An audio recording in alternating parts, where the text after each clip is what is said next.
which is "Hello, Rosie." And here they are going to have,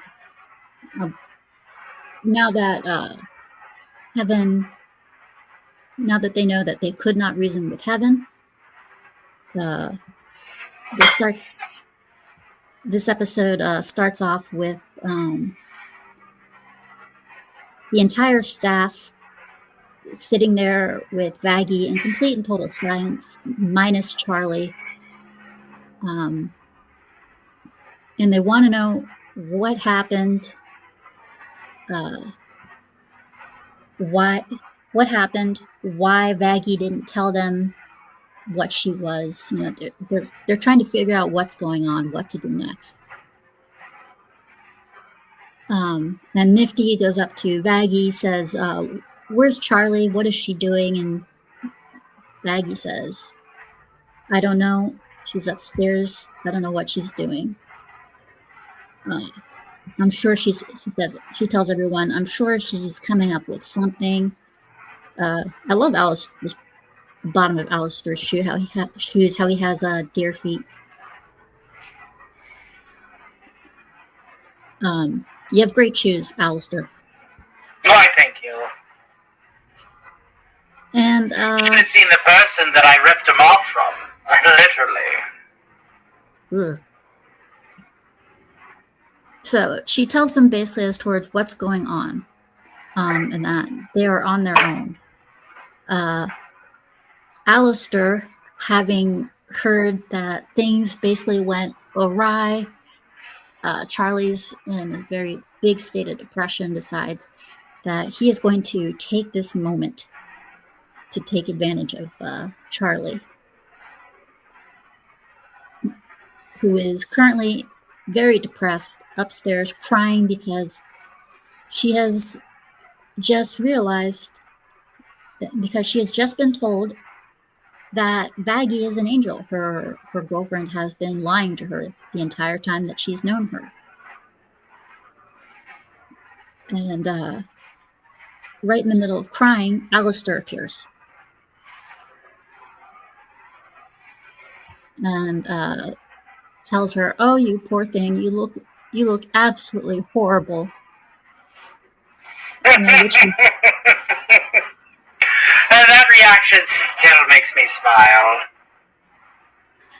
Well, you're always smiling, so that doesn't count. You are always smiling, so that doesn't count. But anyways, she's not happy that he's there. She tells him to promptly shut up. She doesn't want to hear it. And he reminds her, is that any way to treat a friend or talk to anybody now that you've picked a fight and damned everyone in hell? Since she picked a fight in heaven and damned everyone in hell to a horrible, horrible, doomed death.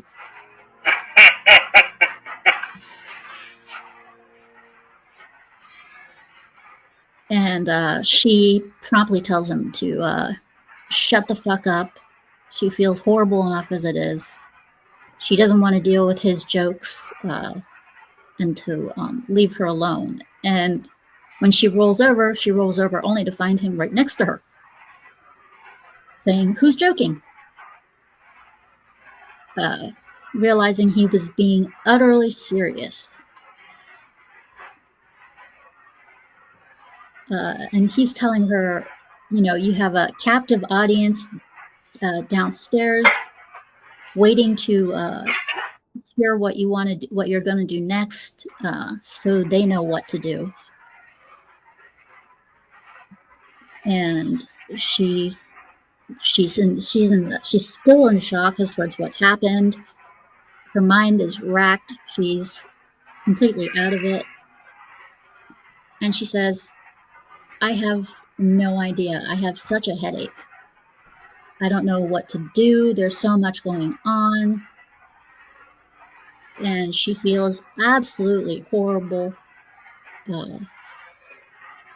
And she feels extremely guilty for everything. And she doesn't wish the she's probably more horrible than an overlord because she thinks that with everything that she's done, not even an overlord would be that mean. And of course, Alistair is taking great delight in hearing this. Are you not? Wouldn't you too? I don't know. I certainly did. I thought it was good theatrics. So he tells her, well, I never thought I'd ever see the day where you felt so sorry for yourself.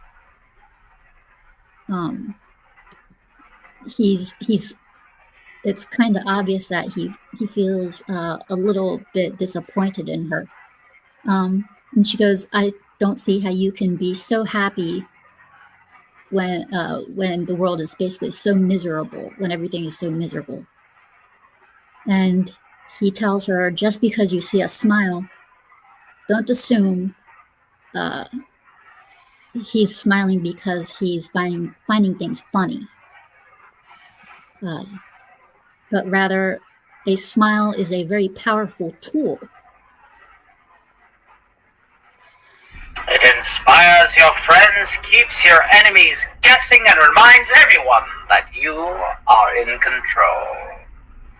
Exactly. That is literally what he says. And she goes on to say, but I'm not in control. I'm the farthest thing from it. And she goes on to say, I can't, she goes on to say, I've caused so many problems. I have this hotel. I caused a fight with angels that's going to get all her friends killed. She has a hotel that she cannot even prove that can work, and heaven won't listen to her. And what gets her even more is there's nothing she can do about it. However, I know someone who could change that. Should you want to make a little deal with me? Alistair, on the other hand, decides to say, I know something you don't know, which confuses the hell out of her. And he tells her those angels are not as invincible as she believes, and that they can be killed, and that her friends stand more of a chance than she thinks. And he's willing to help her, and she says, how can you help me? Please tell me, I'll do anything. Bad thing to say. Quid pro quo. Bad thing. You just... She tricked into my trap card of the old quid pro quo. Shall show me yours if you show me mine. Leverage, my dear, leverage. Indeed. So she immediately did the one thing she shouldn't have, and that is given Alistair leverage. And so she says, I'll do anything. And he immediately turns around and says, anything? And goes on to say, then let's make a deal. And at this point in time, he is not referring to the verbal deal that he made with Vaggie. He is not referring to the deal that was made in the pilot. This time, he wants an actual bargain, an exchange. Mm-hmm. He is using his deal maker ways. He's at this point in time becoming a deal maker. And she goes, you want my soul? And he tells her, your soul? No, not at all. He just wants one little favor at a time of his choosing. I do a favor for you, you do a favor for me. Think of it as a little exchange on this day, the day of my daughter's wedding. So he says, what's a favor between friends? And she's immediately thinking, I won't hurt anyone. She's immediately thinking the worst, and she says, I won't hurt anyone for you. And he's saying, who's asking? Yeah, right, sure. We've all heard that before. So he says, who's asking? And he tells her, we make this deal, and you do this favor for me, and in return, I'll tell you what I know. So Charlie thinks about it for a while, and he extends his hand like, one-time deal, one-time offer, now or never. Last chance saloon, Charlie.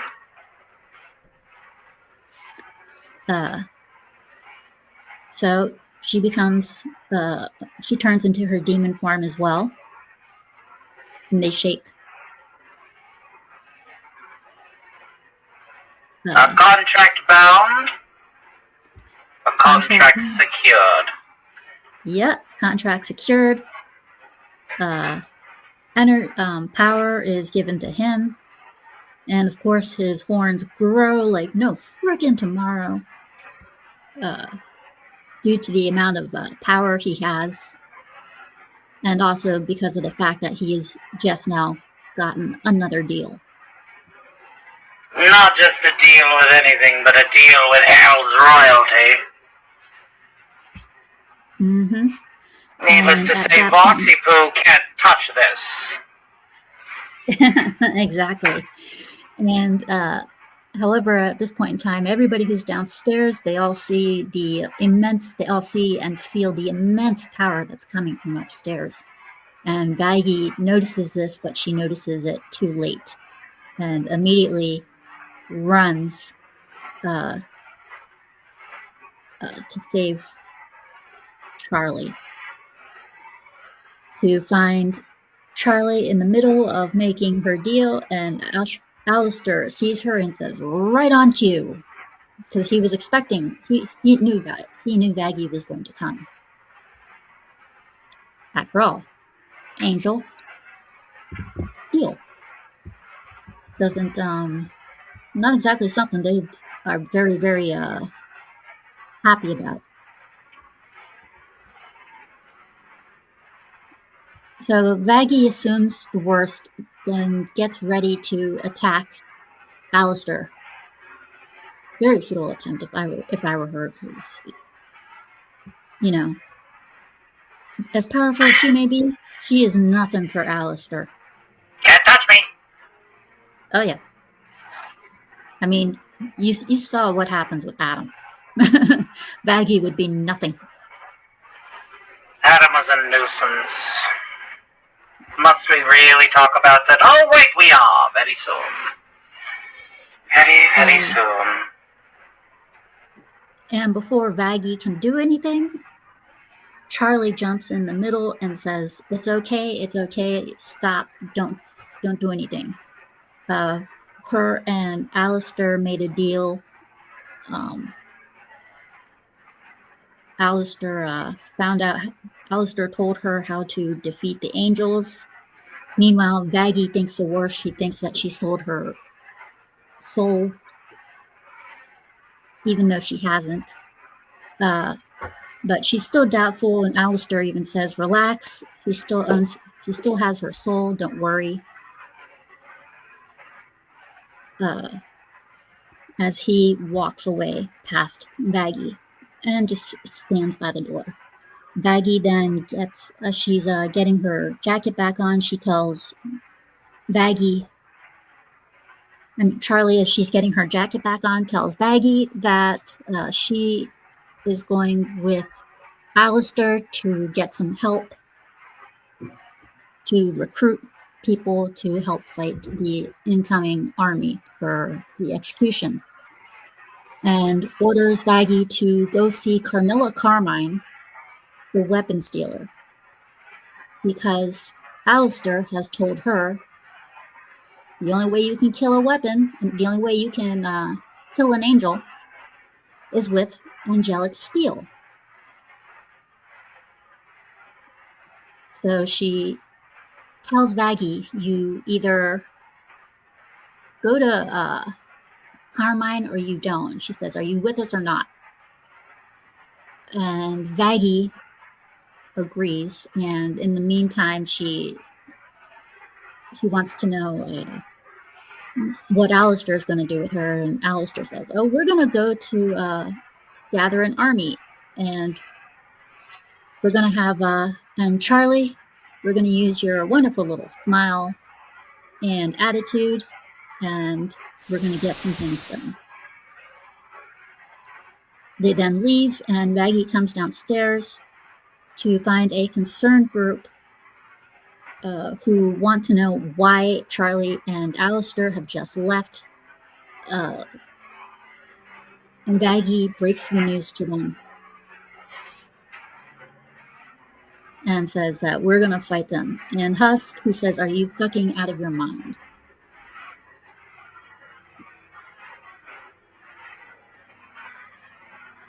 And that is when Serpentius, she tells them that the angels can be killed.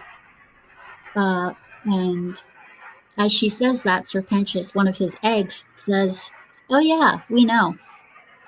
Carmilla Carmine killed an angel, and Vaggie's very irate because they knew that information and didn't tell her.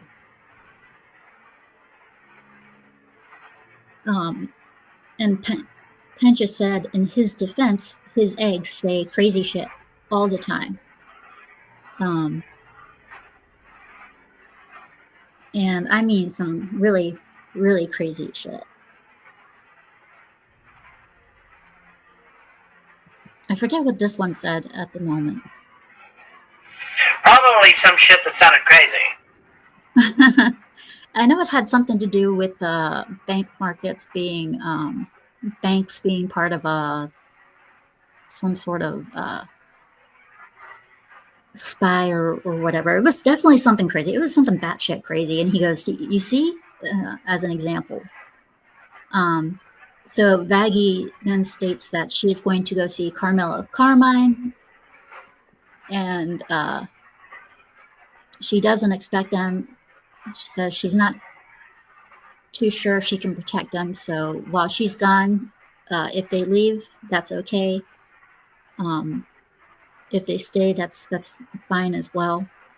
But they can't expect to be protected by her because she can't, protect them anymore. So she wishes them well and leaves to go to Carmilla Carmine. Home sweet home. Yes, home sweet home. Meanwhile, on the way to Cannibal Town, Charlie is bitching and complaining about Vaggie holding the fact that she was an angel a secret, because she's whining, complaining at Alistair all the secrets that she's told Vaggie. And well, Alistair, what do you explain this part, please? She's just unloading her usual emotional baggage on me. We shake hands once, and she thinks that we're family. I let most of it go in one ear and out the other, but if you really want the details, she's just upset that she was lied to this whole time. Oh, dear heavens me. But look! Cannibal Town! Ha-ha! Yes, she was so busy ranting and raving that she didn't realize where she was, and she goes, what is this place? And, of course, Alistair jumps in front of her and says, one more time, Alistair, with feeling. Cannibal Town! There you go. And she's looking around, and she goes, "This place is rather nice." Finding everybody very charming, and she goes, "This is a really nice place." And Alistair says, "Isn't it though?"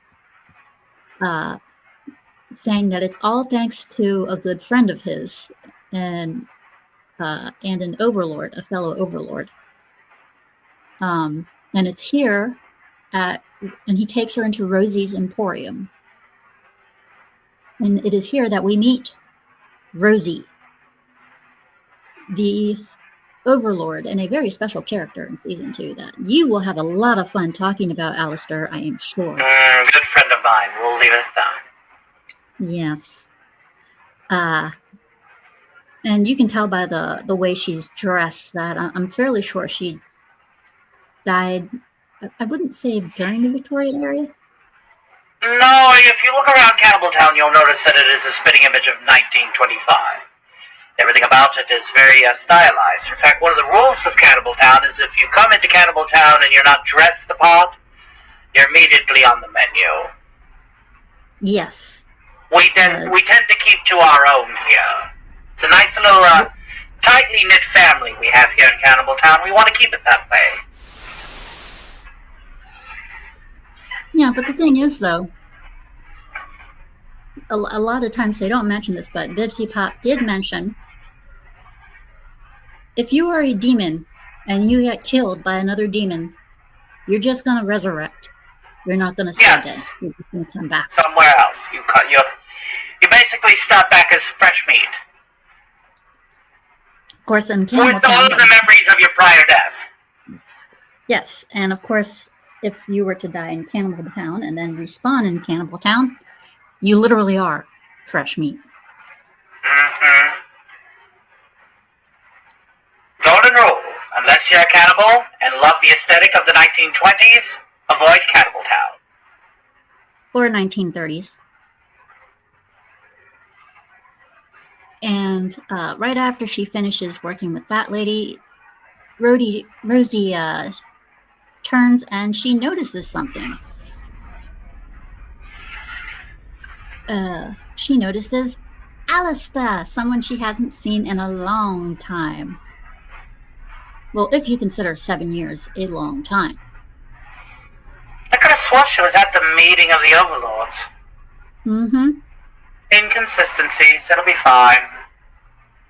Yes, very much so. That's another thing that this show has is there's a lot of things that have inconsistencies.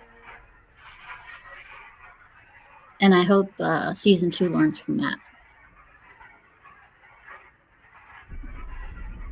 So she rushes over to greet Alistair properly because she's missed him so much. And she gives him a great big hug, wants to know where he's been. She's so happy to see him. And then he introduces her to Charling Morningstar.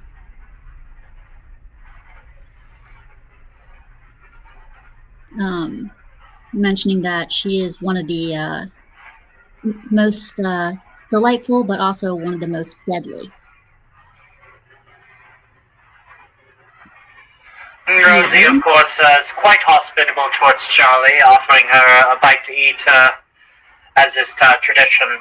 And so, I mean, if you look at poor Charlie, she could definitely do with a sandwich. Yes, very much so. So he introduces Charlie to Rosie, and of course, Charlie, nervous. And I can see why Charlie would actually fit into Cannibal Town, because she's also nicely dressed. She's nicely dressed, but like I said, I don't think she has good tastes. No, not at all. I think she gets it from her dad, and that's they both need to work on it. I don't think angels need to eat at all, unless you were a former human like Adam. That's the reason why he had a big old pork belly. A belly that I wished I had split open like a velociraptor. Carry on. What I find funny is Adam, his favorite food was ribs, and a lot of people who don't know this, but when... Oh, everybody knows the story of Adam and Eve. Well, not everybody knows the fact that women were created by the rib of a man, which is probably why he likes eating them so much. He has his own issues. Yes, he does. As does his little psychotic gremlin of a lieutenant. But we'll get there. I think he has a pot belly because I have no. I'm guessing he has a beer belly. No, if that were the case, you gotta remember they don't drink up there. This is Adam. He'd find a way. Most likely. So after introductions aside, Rosie takes Charlie into the back where her quote-unquote office is, but really it's just a nice little tea set behind the counter, and has her sit down for a spot of tea, but then she calls, but before they do anything, she calls Alistair over to inform him that there is an area in Pentagon City that has where a guy needs some help, and there are lots and lots and lots of people over there, prime pickings to make a deal. So she's trying to help him gain a few souls. And he says, "Thank you, but we're here on different business." Look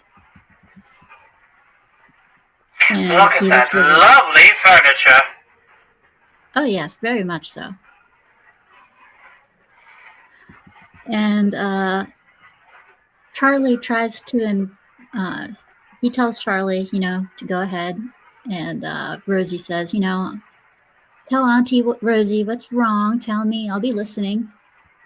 Let me know what it is. And Charlie tries to tell her, but she immediately starts stuttering over her words. She can't get it out. And so Alistair does it for her.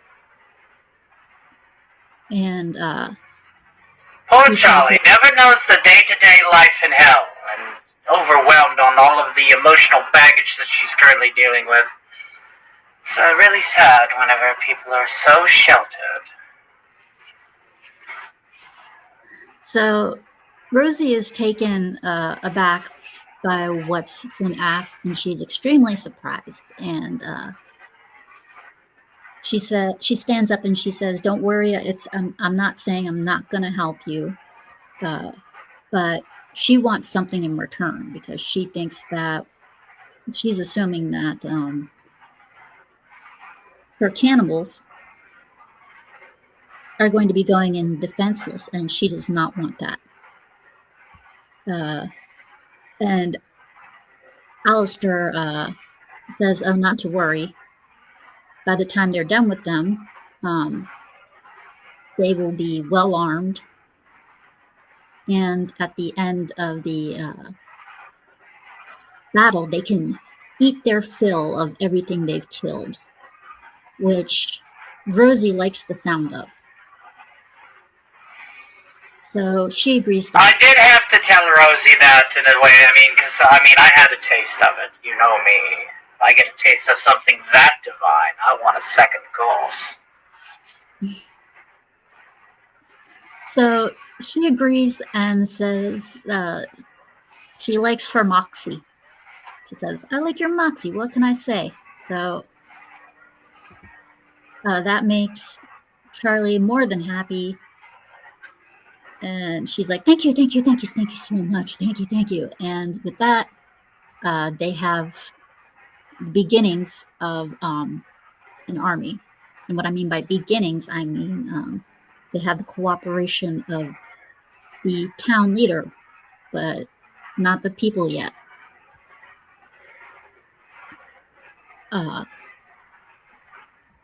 And then, however, we go straight over to where Vaggie is. Then we see that Vaggie is over at Carmilla Carmine's warehouse and demanding to be let in, saying that if you don't let her in, if you don't let me in, I'm going to tell everyone about what you did.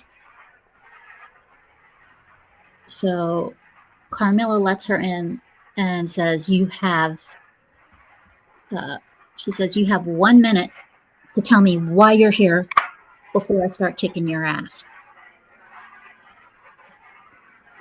And Vaggie tells her that that the royal family, that Vaggie tells her that they are aware that she killed an angel and that the royal family requests that she help, and she says she doesn't give a damn. Quick question. We just got a notification from the dockyard. It says, no data detected while recording locally for at least one of SCOOBYPUP''s feeds. Please ask a user to refresh the page if the problem persists. Oh, there we go. You may have to go back a wee bit. We'll cut this out in post. Okay. How far back should I go? I would go back to the beginning of Vaggie knocking on the door. There we go. Okay, so we come to Vaggie's point of view now, where she is. And she is at Carmilla Carmine's, where she has been sent to get help, or rather weapons. And she states that she knows what Carmilla's done and to let her in. So Carmilla lets her in. Then Carmilla says, you have 1 minute before I kick your ass to explain things. And Vaggie says that we know what you did. We know you killed that exorcist angel. And that Princess Charlie requests her help in defeating the angels. And Carmilla says she doesn't give a damn. She doesn't give a flying fuck about the royal family. She refuses. Which surprises Vaggie. She doesn't know why she wouldn't want to help, and Carmilla tells her, I don't want to help for the exact reason that you guys have provided. She doesn't want to invite war to her door. She wants to stay out of it. After all, we all know that she wants to protect her daughters.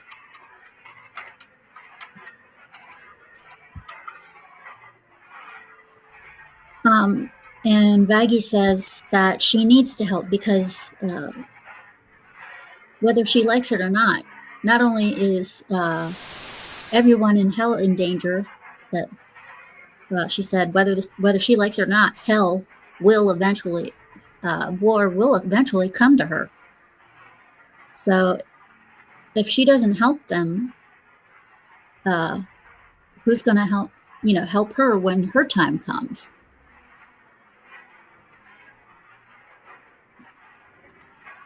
So she continues to plead to Carmilla, and Carmilla continues to say, I don't give a damn. I'm not going to help. I will not help you with the war. I will not give you weapons. Why should I do so? Why should I invite war to my side? Why should I risk my own life for years? This is your problem, not mine. And Vaggie says, no, this is everyone's problem. And Carmilla basically says, your time is up, and moves to attack Vaggie. And warns Vaggie. She says, she attacks Vaggie, and she says, prepare yourself. In the meantime, in Cannibal Town, we go back to Rosie, who is calling forth everybody in the town for a town meeting. Good old town hall. Mm-hmm. And she informs Charlie that despite the fact that she has her backing, she can't force her town to back her. She says, if you want my people, she says, as much as they love bloodshed, if you want my people to help you out, you got to convince them. I can't tell them to. You have to do it yourself. And Charlie, she's not too happy about it, but she does. However, but then Rosie reminds her, her people do love a good bloodbath. So lead with that. Yeah. So she says that she has faith in Charlie, and to win the crowd over by just using the amazing moxie that she has. And Alistair appears and says, "Oh, don't worry. She's you can rely on her. She's never had problems inspiring people before." Which, so far as we know, every time Charlie opens her mouth to do a little speech, something goes wrong.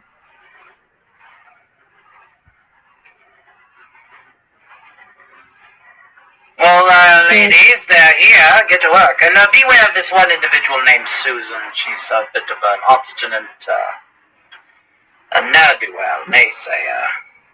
Yep, which is exactly who Rosie was just about to warn her about. And, of course, there's Alistair saying, "Ugh, Susan." Showing that he obviously does not like her. And when Rosie is trying to describe her, she's trying to find a delicate way to describe her. Alistair pops in and does it for her. Says she is an ornery old bitch.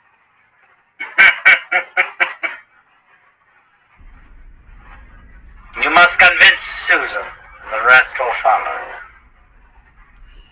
So Rosie introduces Charlie, and there is Susan! Everybody. Ladies and gentlemen, the blemish upon Cannibal Town. And that's immediately what she starts doing when Charlie tries to talk, and causing her to talk while she's trying to sing and talk at the exact same time. She's getting very nervous while Susan is out there booing, saying, "Bring Rosie back." Charlie. First time we've seen Charlie ever flip the bird. Charlie She's growing up.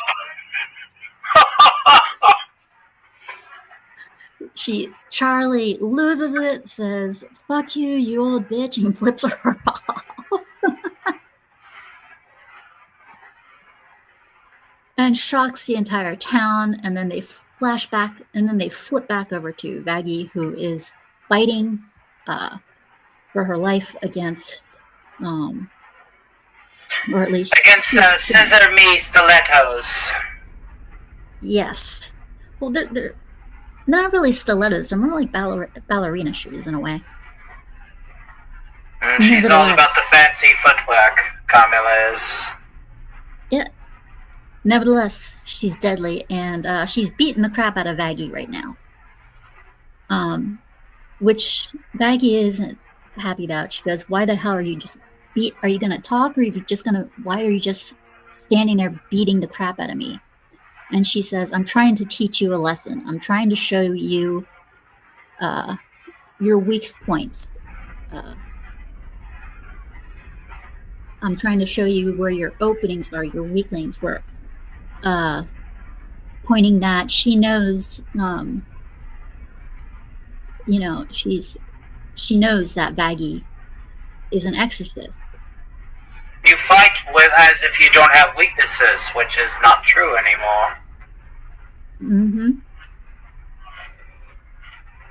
And by finding out that she realized she's an exorcist, she says, Vaggie wants to know, "How did you know?" And she goes, "You have a giant X over your eye and you wield an angelic spear. It's not science." You also swing that thing incredibly wildly because you know you can't get hurt. Or at least you still think you can't get out. Yeah, and the whole reason she was beating the crap out of Vaggie was to prove that point. And Vaggie says, so what exactly, what? And she goes, I'm trying to teach you how to fight. And she goes, oh, really? Well, then with what weapon can we kill animals with? And she tells her, you stupid girl. She says, you stupid girl, do you not know that you're holding the weapon? And Vaggie's completely lost. She goes, I don't know what you're talking about. And she goes, angelic metal. She mentions the angelic metal, and she says, it's very rare. And then they show what she did that day. It's very rare and hard to find, but it kills. Only angelic metal can kill an angel. So now Vaggie is scared because their little sparring match is about to begin. She grabs her spear and she's like, you fight like crap, basically, and you act like you have no weaknesses. This is going to be your downfall if you don't pay attention. She said, you need to find a new reason to fight. She said, you can't just go out and start fighting me. She says, you need to have a reason to.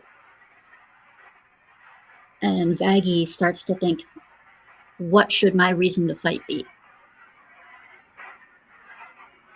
And that's when she comes up with Charlie, and then they start their sparring,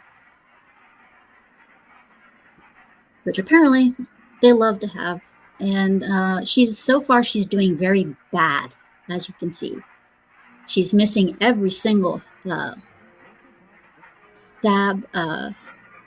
She's trying everything she can, and then she continues to think about Charlie even more. Carmilla drops down the stairs. She goes after her. Carmilla's surprised that she caught the jump on her, but instead of hitting Carmilla, she leaps into the air and regains her wings. And Carmilla says, okay, now you're starting to show some promise. You might actually stand a chance. And Vaggie says, we're going to need a lot of weapons.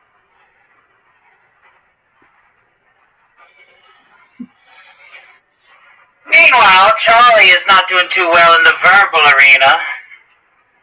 Oh, no. So we go back to Charlie, and Rosie takes her into her private room and asks her, what's wrong? And she says that my girlfriend was lying to me. She was keeping a secret. And she goes, well, what kind of secret? And she tells her she was an exorcist angel. And here you see Rosie's reaction saying, oh shit, that's quite a secret. And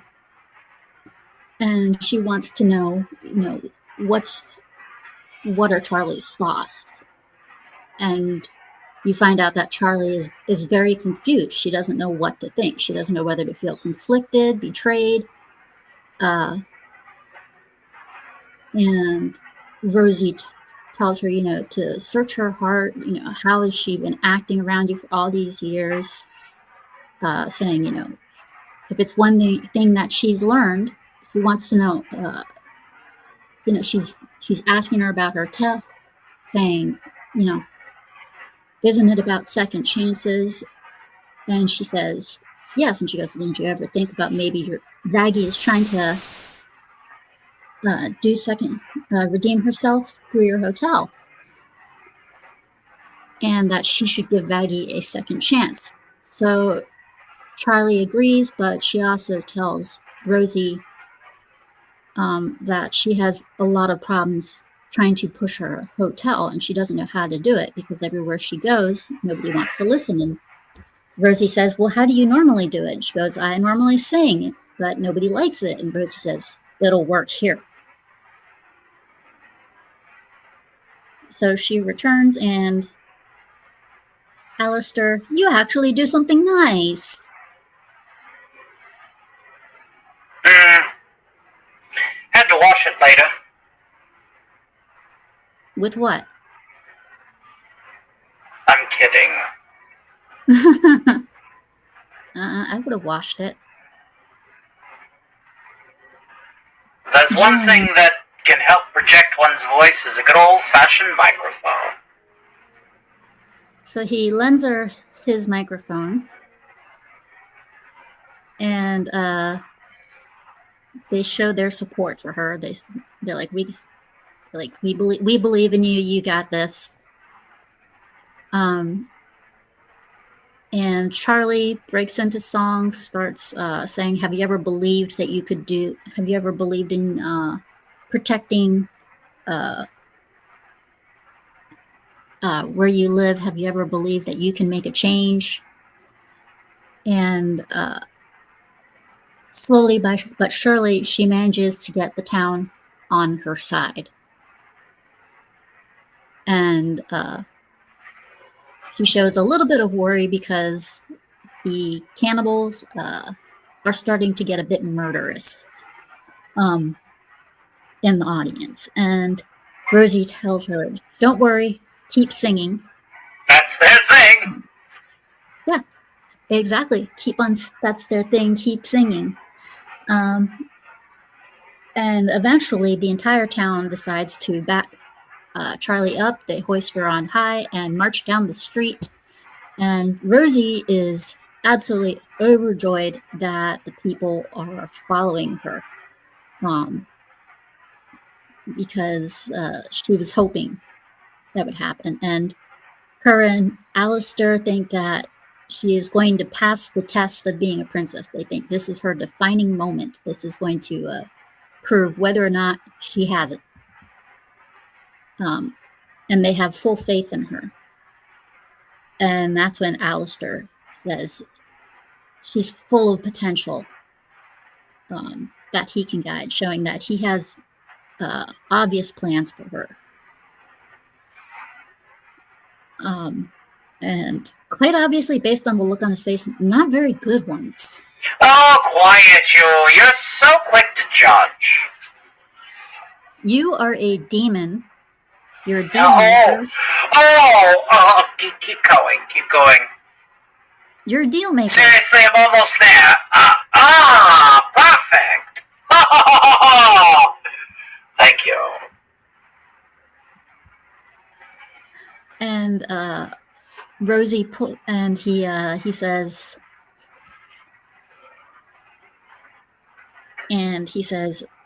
that basically he should take advantage of that. And Rosie goes up to him and she says, I concur, stick with her, keep an eye on her, and that's the best thing for you. And you're sure to get your way. And that's when the two wink at each other. You know that they're up to something, both of them. And then they hi, Charlie. We're not thinking of anything sinister at all, my dear. You did great. And that's when they join. Then they disappear from where they are, and all of a sudden, poof, reappear next to Charlie to join her in song, cheering on the hungry masses. They're cheering on the hungry masses. Cheering on the hungry masses and celebrating the fact that they might just have a chance, and looking forward to the oncoming angelic feast.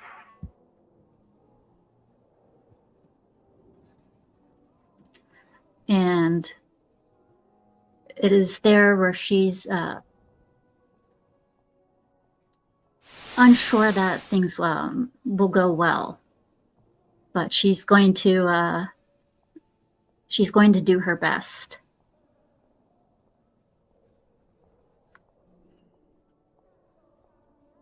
And of course, from there, she leaves Cannibal Town with the entire army, basically almost the entire town, almost, not all of it, but almost the entire town, and returns to the hotel.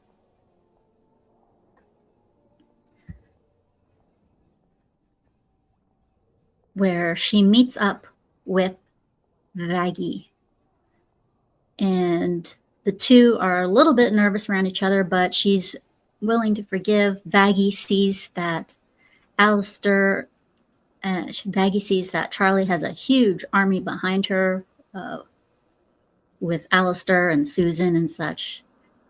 And Charlie gives Vaggie a little gift, something that she picked up in Cannibal Town, a shrunken head. And Vaggie is overjoyed. She is completely, totally, and utterly happy that Charlie has forgiven her. She rushes in for a great big hug. And upon doing so, Charlie notices her newly acquired angel wings and comments on how much she likes the wings.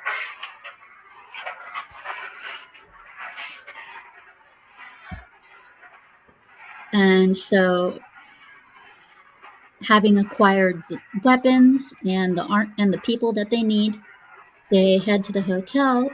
They head into the hotel,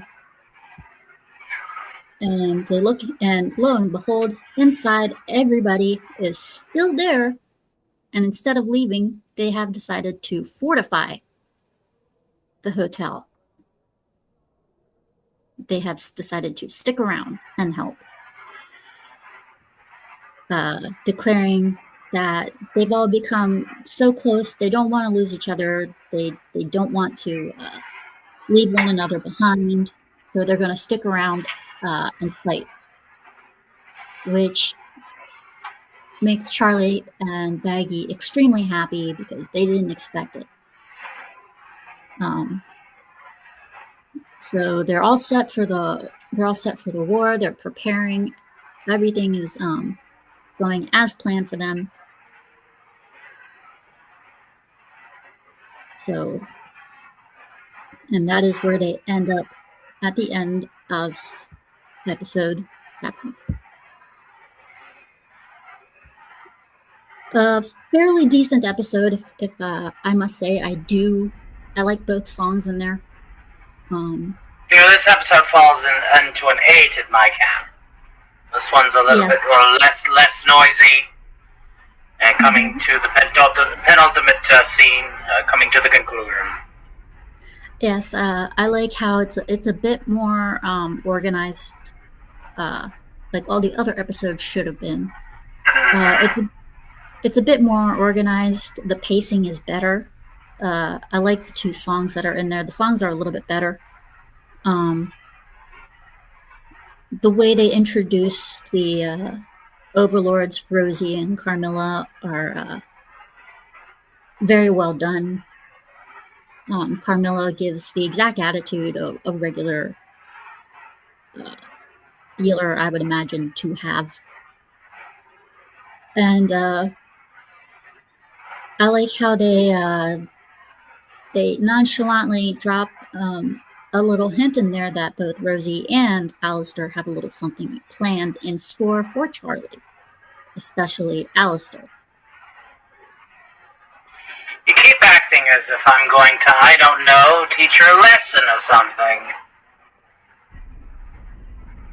You are. Have a little faith. You're gonna teach her a lesson at some point in time. I don't know when, but you're gonna teach her a lesson at some point in time. Have a little faith, my dear.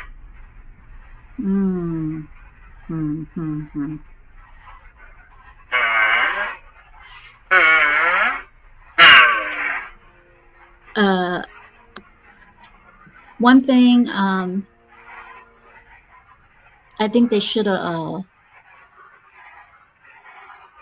I think they could have left out the part about. I think they could have left the heart to heart out of with Rosie, and instead just have her go back and discuss ways to get people to listen.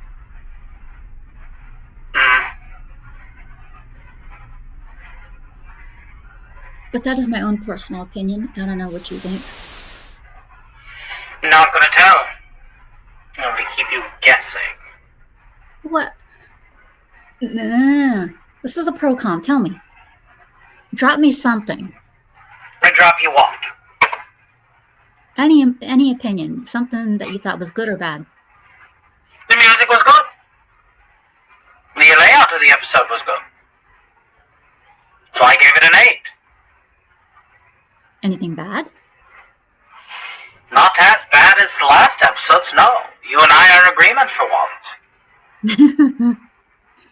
But yes, I would agree an 8. And I wouldn't say agreement for once. We agreed on the pilot.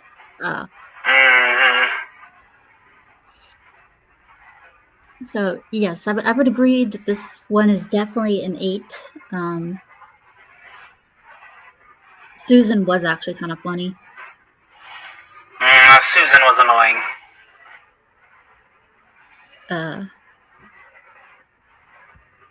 But and it did give it did show a bit as towards just how much everybody is willing to do for the hotel. So I thought it was I thought it was pretty good. I mean, you would expect everybody to have left because of the oncoming fight, but they stayed, which is absolutely which I think is really, really good. The music from Hello Rosie, I liked in particular because it was more upbeat. The song for Carmilla Carmine, I liked because it had that little Spanish tune going to it. It was a very nice little Spanish tune. Me having my mother from Spain. First and foremost, I want to thank you all for getting to the end of this video. We appreciate your patronage as well as giving Scooby Pup her watch hours. Let's go ahead and go over our list of channel members as a special thanks for our growing of this channel. The individuals in line are the following: Bendover 580, Kagowana, Shells, Hypnotic Rapture, Kyle Zaba, Your Barmy, Atlas 88, Freakin' Sweet 84, Backbone EJ8, Tony Down Under, Valkyra Winter, Fox Hills, Dark Exile, June Cool, Horror with Nads, DJ, Yasto, Zombie Box Reviews, Flint's Nest, Hypnotic, Lock PSB, Chaotic Neutral, JR, Gooch, Rodimus Supreme, The Devil Max, Theta of the Grid, Rex Victim, Peter JT, Blaze 2000, Terrace House Guy, Shield Wall of Dragons, Olden, Soul Reaper 2078, The Voiced Protagonist, Rye Valkyrie, Dragon Master Zero, Dwayne Pipe, Orphan Zane, Casey's Creepy Creations, James OP, Zolosi, and Trunks 0404. Thank you all for being channel members, and we hope that you stay tuned to the next broadcast. Thank you.